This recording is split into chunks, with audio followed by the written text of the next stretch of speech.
เมืองท่าแขกเป็นเมืองหนึ่งที่มีบ่อนท่องเที่ยวหลาย ต่างประเทศนิยมเข้ามาเที่ยว ห่างจากตัวเมืองท่าแขกประมาณ15 กิโลค่อยได้เดินทางออกไปบ้านหนึ่งชื่อว่าบ้านถ้ำโดยชาวบ้านเขตนี้ใช้ชีวิตแบบเรียบง่ายเฮ็ดนาปีปลูกฝังเลี้ยงสัตว์และหากินแบบธรรมชาติจุดประสงค์ของข้อยก็จะไปเที่ยวถ้ำช้าง เมื่อไปฮอดก็จะเห็นหน้าผาที่สูงสั้นและมีห่มไม้ถ้ำช้างเป็นถ้ำที่ตั้งอยู่ขอบบ้านของบ้านถ้ำ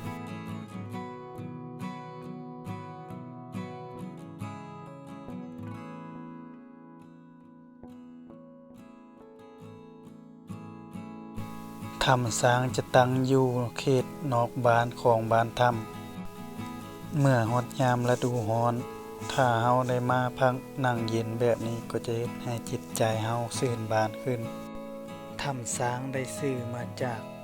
ชาวบ้านได้พบเห็นหินที่เกิดขึ้นเองอยู่ในถ้ำมีหลายโงนที่คล้ายๆรูปตัวช้างชาวบ้านจึงได้อนุรักษ์และสร้างขึ้นให้เป็นสถานที่ท่องเที่ยวให้ต่างประเทศและคนภายในได้มาเยี่ยมชมและกราบกาลบูชาอันให้เป็นที่เคารพนับถือของชาวพุทธเฮา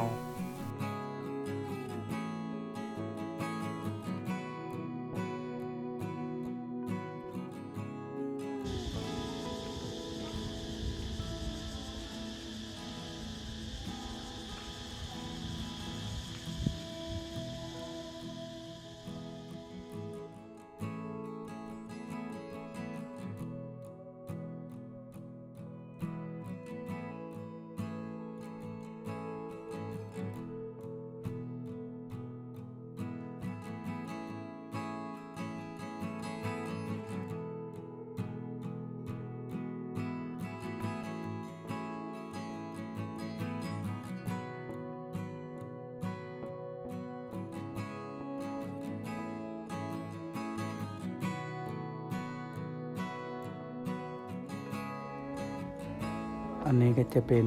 ถ้ำเนาะแนวขึ้นไปเห็นอยู่เทิงเลยเนาะเท้าสิขึ้นไปเทิงพุ่นเนาะ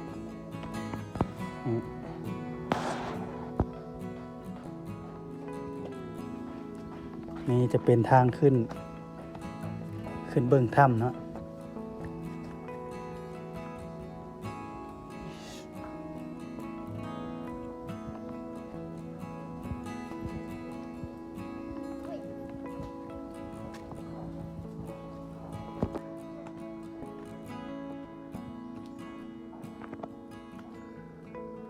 ไอ้ปีนผ่านแต่ละว่าเมื่อยกว่านี้แต่เจ้าเคยปีนบ่ขึ้นเทิงอะฮะข้าเจ้าก็ให้ถ่ายรูปแล้ววะมาน้อยๆจะเป็นถ้ำใหญ่กว้างฮะ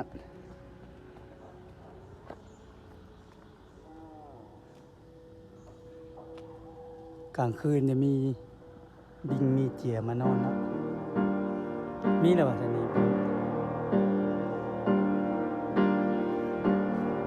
กินขี้บิง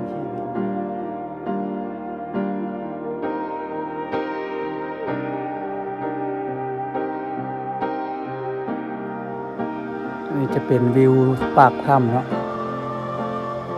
ขวาง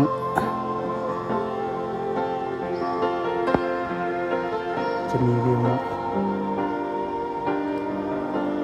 แนมไปจะเห็นในบ้านเนาะชื่อว่าบ้านถ้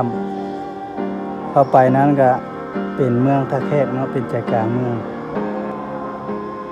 ธรรมชาติงามหลายมาแล้วมีถ้ำกว้างเข้ามาในแล้วสิเย็นคักเนาะสถานที่งาม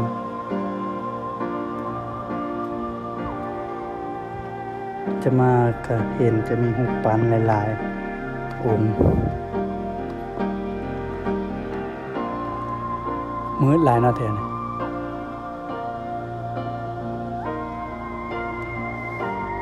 ขี้บิงหลายเลยนี่ขี้บิงเต็มเลยมีบิงมานอนกลางคืนนะตอน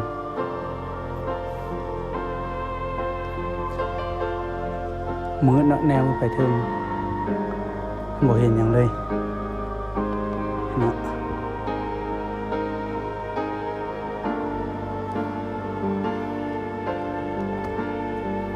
นี่ย่างขึ้นมาถึงจะมีพระองค์ใหญ่เนาะเดี๋ยวเชียวขึ้นมากราบพระองค์อยู่เทิงกันนี่เนาะทางเราขึ้นมา